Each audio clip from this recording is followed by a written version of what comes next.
able God, Almighty God, is able to carry out all His promises for us. God is more than sufficient. God is more than enough. God's name is faithful and true. His name is faithful. God's name is true. He abandoned us. His chosen one. We are the chosen one of God. We are His children. He has chosen us. So He abides with us.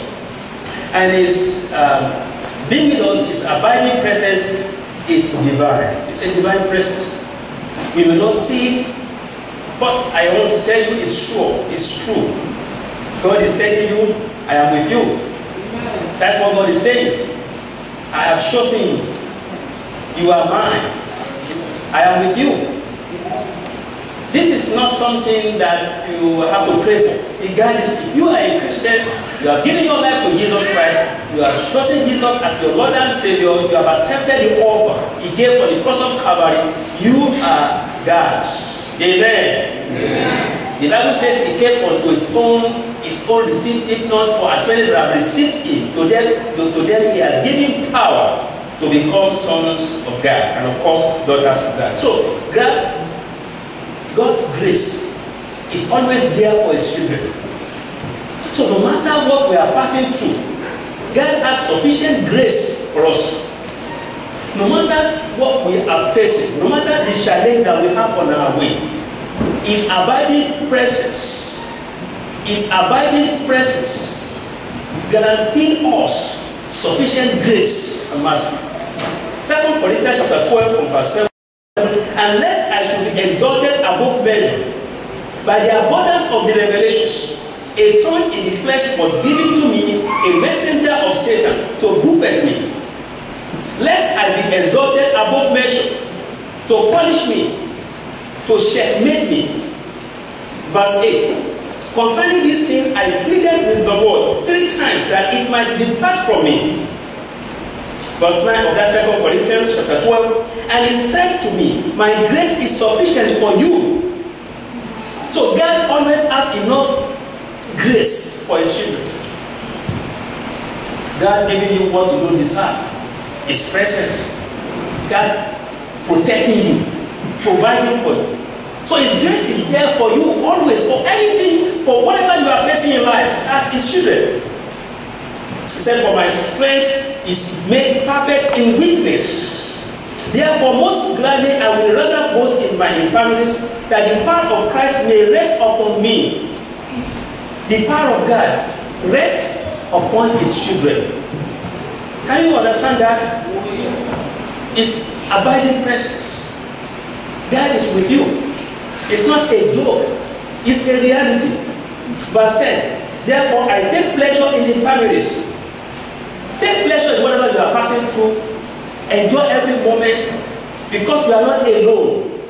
You are not alone. He said, in reproaches, in needs, in persecutions, in distresses, for Christ's sake, for when I am weak, then I am strong. When you pass through certain things in life that may make you weak, that is when you are strong. Because it's not by power, it's not by might, it's by the Spirit of God. I am not talking of your strength as human.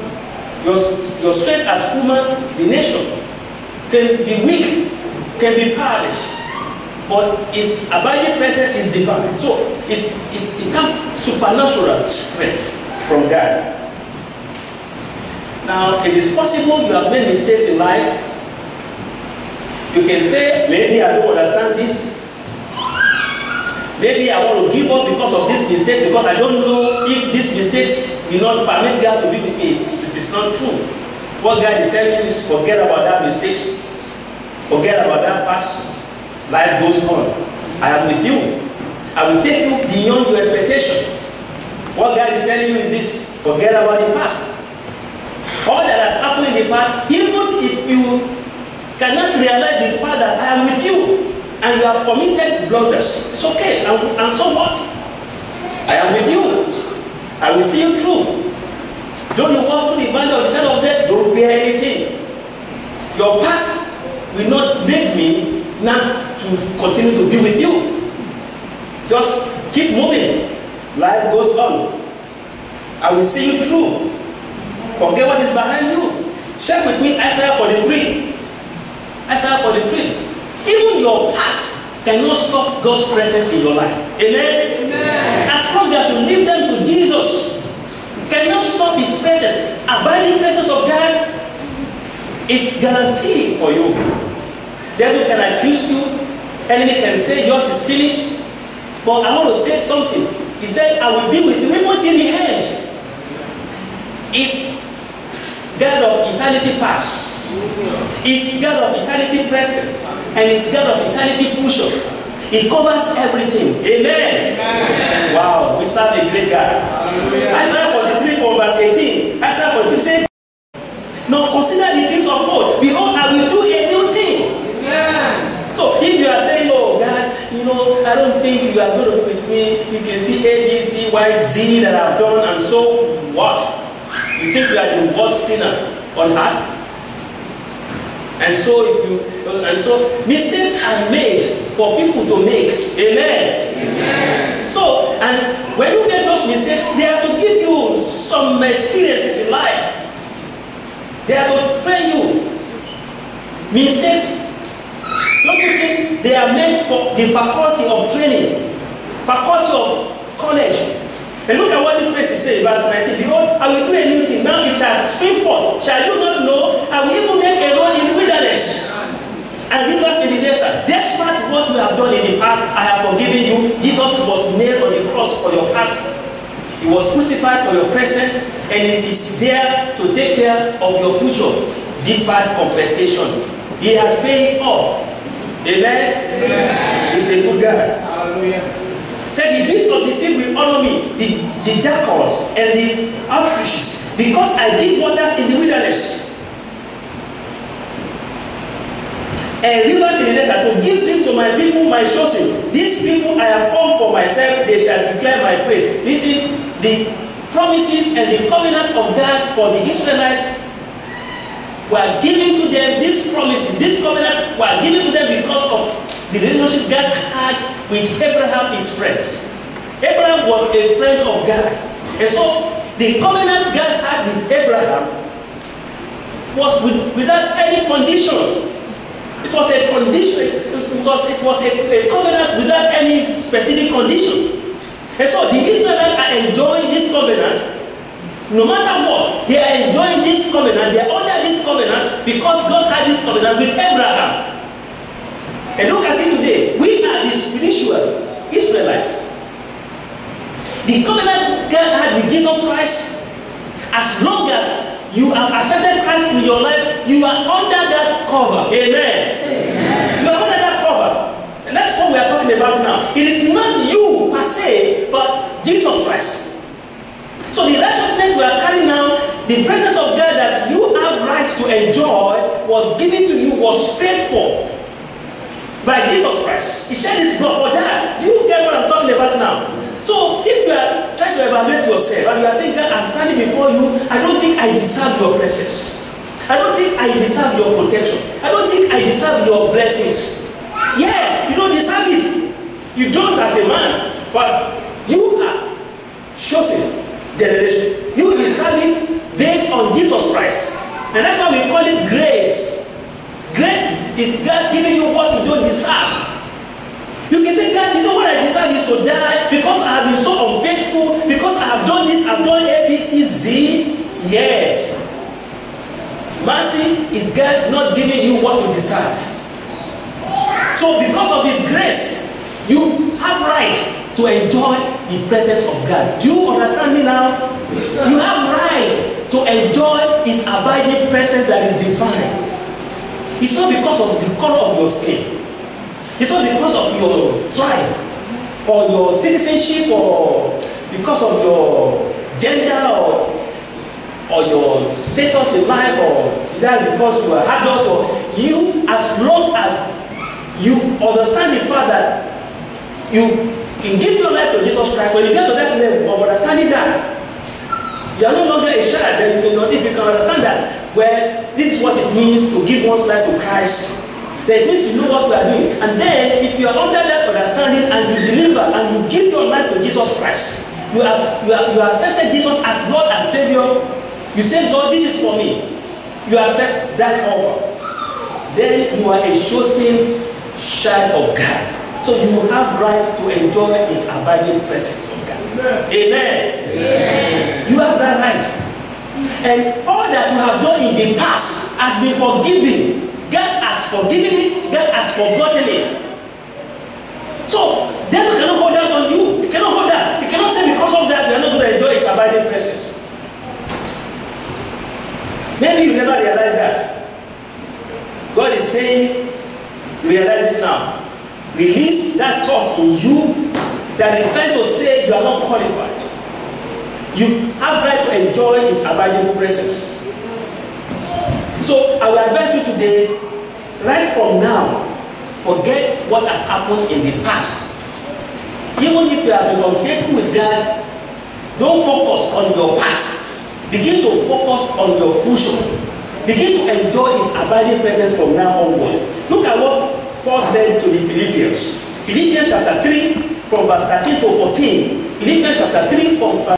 If you don't understand all this I'm explaining to you, you will not be able to maximize the opportunity that you have under the abiding presence of God. I want you to maximize this opportunity. Amen. Say, brethren, I do not count myself to have apprehended. But one thing I do, forgetting those things which are behind and reaching forward to those things which are ahead. Reaching forward to the future. I want to enjoy His abiding presence, even though I may not have enjoyed it in the past. But from now onward, that I know I want to enjoy this abiding presence. I press toward the goal for the prize of the upward calling of God in Christ Jesus. I keep pressing to that goal. I keep pressing to that future. I keep enjoying that opportunity. I keep looking unto Jesus Christ. He is the author, He is the finisher of my faith. I keep enjoying God's abiding presence. Though I may be facing some things right now, I may be facing some challenges right now, there might be some situations that I don't even understand why it's coming to me. I don't want to compare myself with someone else. I may not want to say that mine is the worst, but one thing I know is that His grace is sufficient for me and His abiding presence is for me. Now sometimes situation may appear as if it is not the reality that God is present. But God is present with His people. I'm telling you, God is present with His people. There might be war, rumors of war, there might be persecution, Christians might be killed all over the place. Yet, God is faithful. Amen. Amen. God is present with His people. His abiding presence is divine. He will see His people through. Amen. God is the helper. He will help His people. Amen. Your helper is God. Tell somebody, your helper is God. See, sometimes we think that human beings are our helpers. Human beings are not your helpers. God can, through human beings, meet your needs. But that does not really mean that human beings are your helpers. God is our helper. He's our present help in trouble. I want to say something. You may look at all around you. Sometimes you just want to hold yourself. I have seen people, they just want to hold yourself on a particular point. As if they need that point, they will melt. Some, they keep holding on a particular person.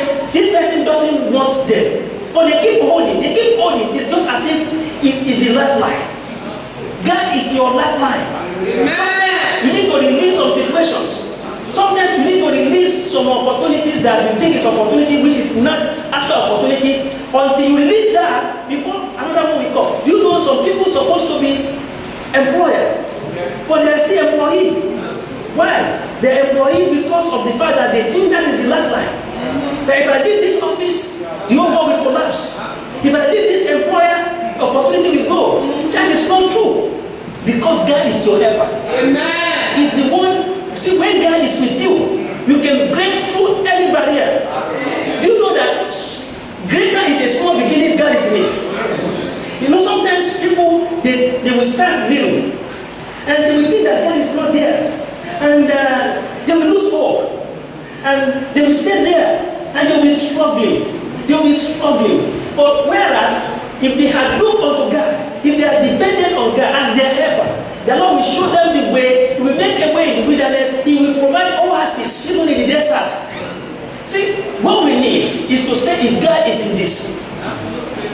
As long as you cross all your teeth, you dot all your eyes, and you are sure that God is there, His abiding presence is there, just keep going.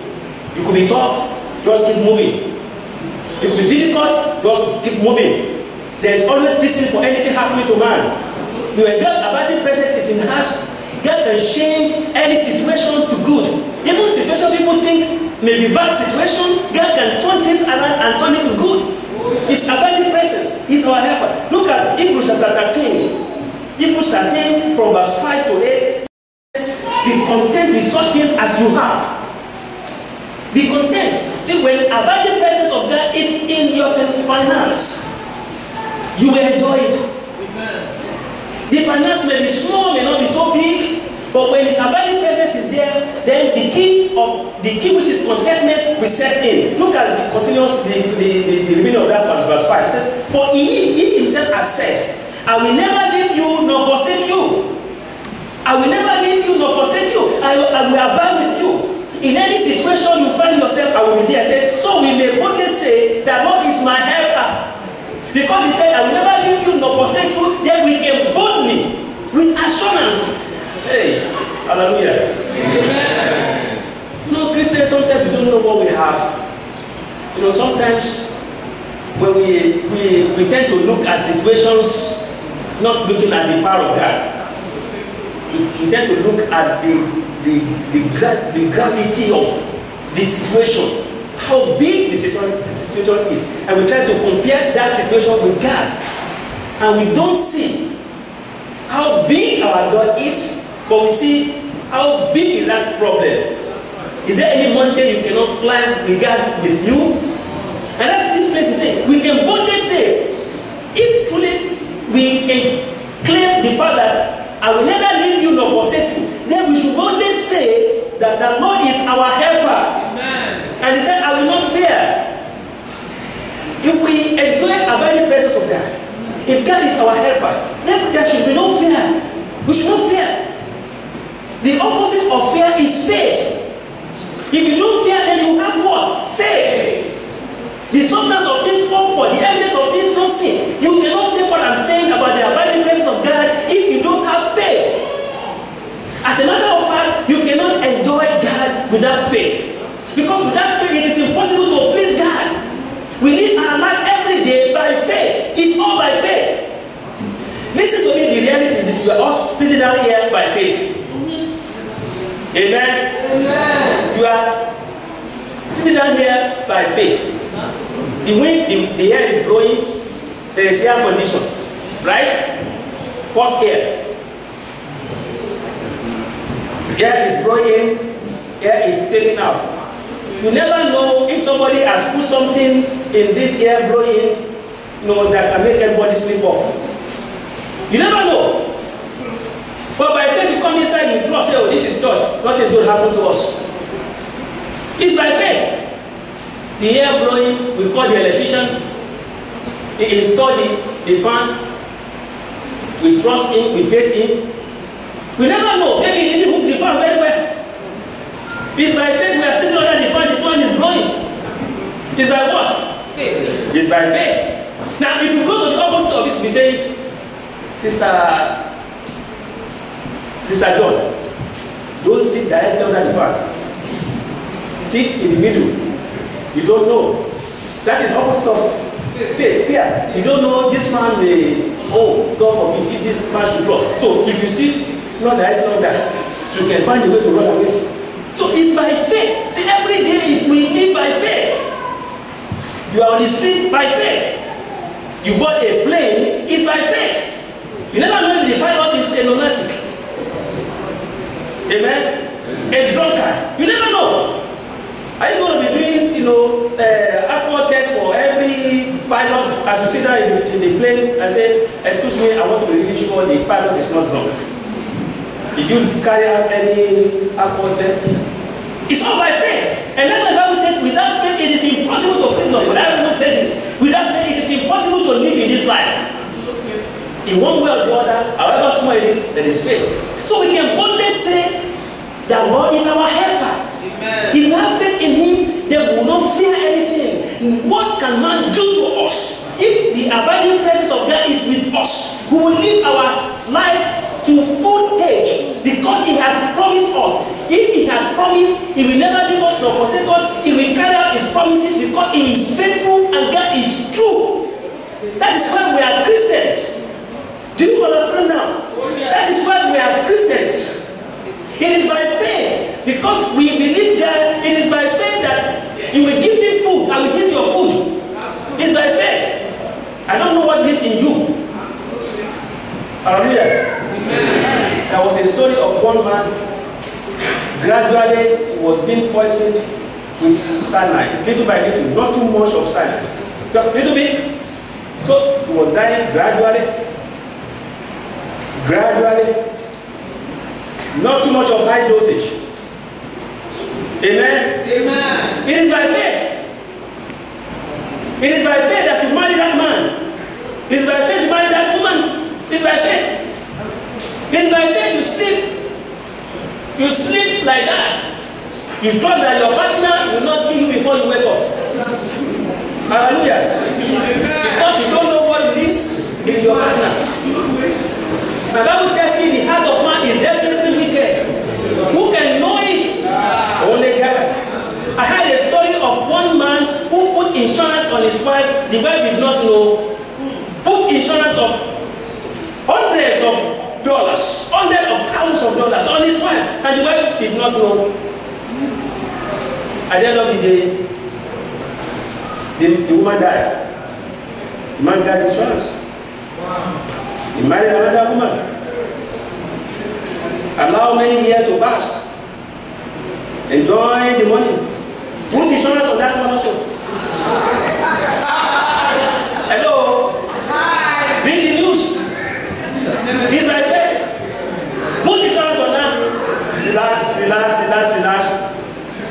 Relax. Stage the death. And the woman died also. Took the insurance. Yeah, took the insurance.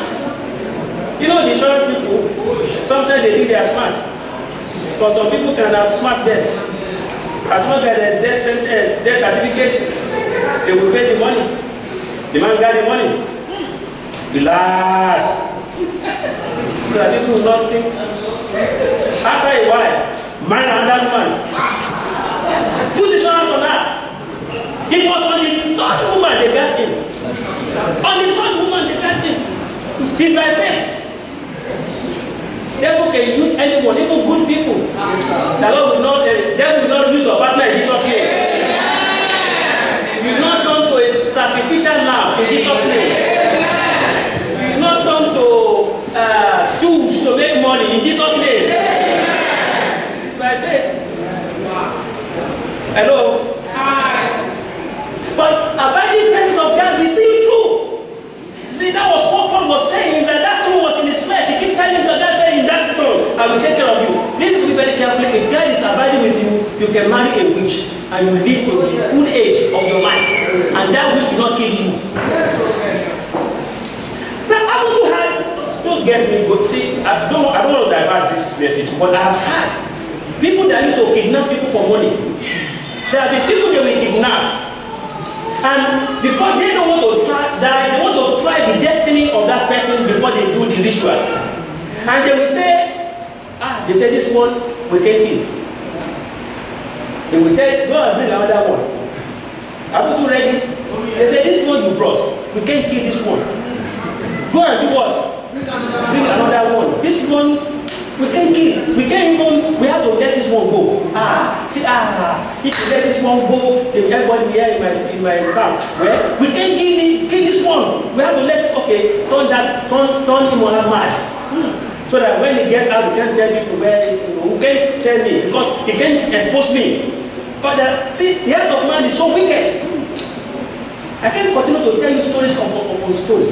But one thing I know about God is that if God is with you, no one can be against you. What I'm saying is that He promised to be with you, and He will be with you as long as you are under that covenant. It is not something that you pray for. Don't worry yourself. As long as you are a Christian, you are born again, you are giving your life to Jesus Christ, you have decided to follow Him. He will abide with you. Amen. You have right to enjoy that covenant. In the mighty name of Jesus. Amen. Amen. Amen. Let me continue. Do not allow distractions of things of the past to take your eyes off your goal in life. Because I said God abides with you, or because of the fact that the abiding presence of God is with you, that does not necessarily mean that you don't have distractions in life. There will be things that want to take you off track.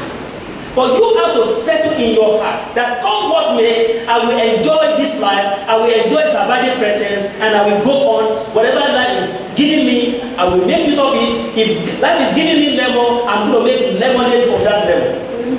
Well, it's a determination one has to make individually. Abiding presence of God. Some of us, and this is one thing I want to explain, and I'm going to close today, then we'll continue next Sunday. When I was preparing this part 4 of abiding presence of God, I look at things that human beings do. I look at the way we think. Because we don't have faith in God enough, because we don't trust God enough, because we don't put our hope in God enough, we think we can help ourselves. And sometimes we take law into our hands. If truly you understand this message, abiding presence of God, needs to be very careful. Maybe you are here today, you are thinking of taking revenge. God is telling you, don't take vengeance. I am with you. Vengeance is mine. I will recompense. Because God abides with you, some people are not going to wrong you. People will hurt you. People will try to destroy your destiny. People will try to destroy your joy. They will look at the source of your joy. They want to take it out so that you can be sorrowful. Sometimes God may allow you to see it. Sometimes God may allow you to know it. But God is telling you, because I abide with you, vengeance is mine. Do not recompense. Let me take vengeance on that person. There are some of us, we don't want to take that. We want to revenge. We want to take vengeance ourselves. But under this message, God is saying, no revenge. Tell somebody, no revenge. No revenge. Don't take vengeance. Don't do it. Maybe your friend may hurt you, wrong you, do bad things to you. Your partner may do it, your husband may do it, your wife may do it. You might have been disappointed about certain things your partners have done in the past. You might have been disappointed. Somebody that you trusted so much may disappoint you. And that's why, you see, the abiding presence of the under these abiding presence of the, you should understand one thing. It's only God that will not disappoint you. It's only God that is faithful. If you know that, if you understand that, then you will not be surprised when somebody you trusted disappoints you. It is when we don't understand that they want to revenge, because we don't want to wait. Let's read the scriptures. Leviticus 9:18. I'm going to read some of these scriptures and we're going to pray. Leviticus 9:18. God was warning His chosen children. Israel are chosen by God through His covenant with Abraham. Are you with me today? We are chosen by God through God's covenant with Jesus Christ, who died for us. So we are on the same. We are compatible. We are the same under that explanation. Now God is warning them here. He was giving them great warning in that Leviticus 19:8. He said, "You shall not take vengeance, nor bear any grudge against the children of your people, but you shall love your neighbor as yourself. I am the Lord." He warned them, don't do it, it's mine to do. You are chosen, you are now different from the world. Christians, you are now different from the world. You are a chosen person. If somebody wrong you, you cannot run that person back. In fact, you have to love those who hate you. Those who hate you, you have to love them. Amen. Amen. Because of His abiding presence in your life, they cannot go further than God will permit them, because God is with you. Amen. Enemies cannot go further than God permits them. They can't go further. Whatever is happening to you has been permitted by God. Are you with me now? If somebody is doing you wrong, if somebody hurts you, God allows it in your life. Sometimes you don't know the reason why. Sometimes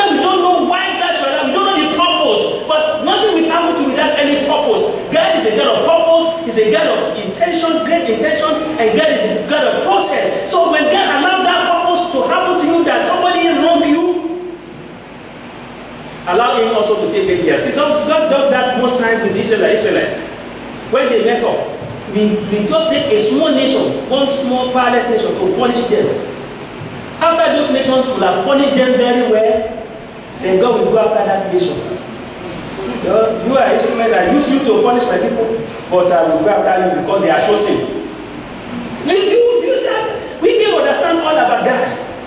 And that is why this one you may not understand, but resort to God's knowledge about this. I don't know if God is talking to you today, or look at Deuteronomy chapter 32 verse 35, release that determination to take vengeance. And I'm telling you, you don't do it. It's for God. Don't do God's work. Uzzah, who tried to help God, was killed. So if you are holding on it to take vengeance, and God is telling you today, you don't do it. You don't do it. You can see your enemy prospering. Somebody who has somebody who should there. You can see promotion without becoming. Promotion. That does not mean God is sleeping. Now read. Let's read verse 35. Deuteronomy 32 verse 35. Vengeance is mine and recompense. Their foot shall sleep in due time, for the day of their calamity is at hand. They may hurt you, they may plan evil against you, even yet they may be prospering, they may be enjoying, but their day of vengeance is at hand. God will recompense. I can only tell you because of His abiding presence in your life. And it is to come easing up upon them. Hebrews 10:30. Hebrews chapter 10 verse 30. For we know Him who said, vengeance is mine, I will repay, says the Lord. And again, the Lord will judge His people. He will judge His people. I want to conclude on this. And why I'm saying this is because we have to trust abiding presence of God in our lives. You cannot watch over yourself. You cannot protect yourself. Do you understand me now? No matter how you put camera in your house, no matter how you do everything in your house, it's God that is protecting you. And because it's God that is protecting you, also you cannot take vengeance on the enemies that is planning evil against you. Do you know how many evil God has made you to overcome? Do you know how many? Do you know how many? When you are sleeping, then you are and your enemies are not sleeping. They are calling your name and your mother's name. They are calling where your placenta was buried. Yeah, they call it. They are not sleeping. And you are. If not for God, the Bible says the Lord giveth His beloved son sleep. And because you are just because you don't know anything, you think everything is fine. Some of I used to laugh with this. Our mothers. That's what they know. You know how to use their Bible? You will put their Bible under the pillow. They will get a broom. You know a broom? You put it on the side. They put the Bible under the pillow of their child. You put the broom there. Some of them will go to market. They believe that the Bible is helping when the child is sleeping. And when the child is awake, the broom is helping to sweep all evil. They balance the equation. But I tell you, hello, if not for God, can those things work for them? Some of us we think that we get all covered. You get nothing covered except God. Only God can cover all. Come on. Hebrews 10:30. No, Hebrews. Let me read finally Romans 12:19-21. Romans chapter 12. Romans 12.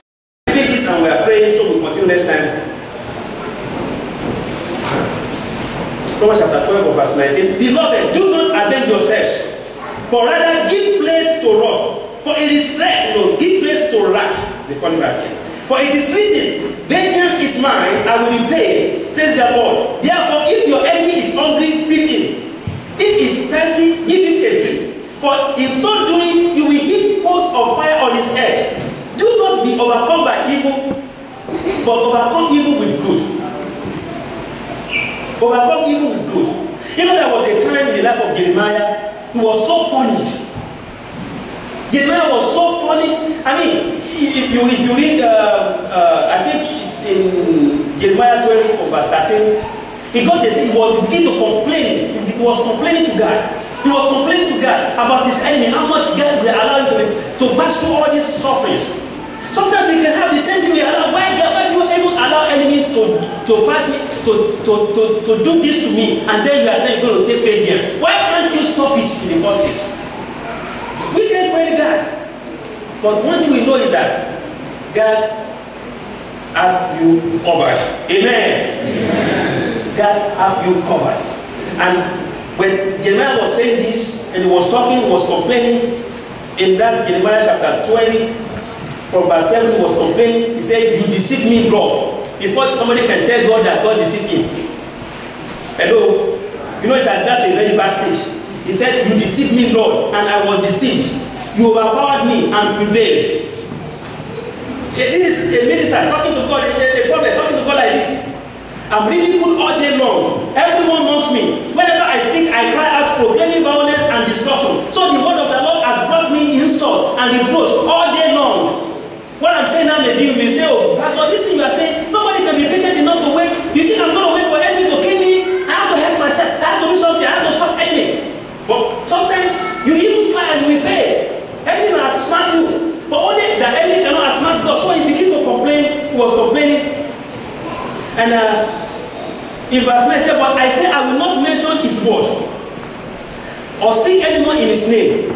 His word is my heart like a fire in my heart. A fire shut up in my bones. I am weary of holding it in. And indeed I cannot. I hear many whispering, terror on every side. Denounce him. Let's denounce him. All my friends are waiting for me to speak, saying perhaps he will be deceived. Then we will prevail over him and take over the revenge on him." His friends. That can be your situation right now as you are sitting here. That those that you so-called friends, they're waiting to make jest of you, to laugh you to scorn. But look at what he said in verse 11. And that is for you and it's your portion in Jesus' name. He said, "But the Lord is with me like a mighty warrior. The Lord is with you like a mighty warrior. His abiding presence with you is like a mighty warrior. He's the head of hosts." God is not only with you, it's like a soldier that will fight your enemies, both physical and spiritual. That's the kind of God we are talking about. And that's why you don't have to do it yourself. And he said in verse 11, "So my persecutors will stumble and not prevail. All that wage war against you will stumble and they will never prevail in Jesus' name." Just trust God, brethren. Trust God. Have faith in him. Do not be afraid. He's living with you. He's abiding with you. Their dishonor will never be forgotten. All that they have done against you because of his presence in your life will not be forgotten. God will take vengeance over all your enemies. He will do it. In the mighty name of Jesus. Father, we bless you. We thank you this afternoon for your mercy grace. Thank you for this wonderful time. Thank you for the opportunity that we have to be together in this church at this moment. That we ask, oh Lord, as you have promised to be with us, your abiding presence is divine. And as you have promised to be with us till the end of days, help us, oh God, to continue to live in the light of that promise in the mighty name of Jesus. Amen. Father, increase our faith, oh God. We refuse to fear, we refuse to be afraid, because nothing anyone can do, because, Lord, you got us covered. Blessed be your name, oh God. In Jesus' name.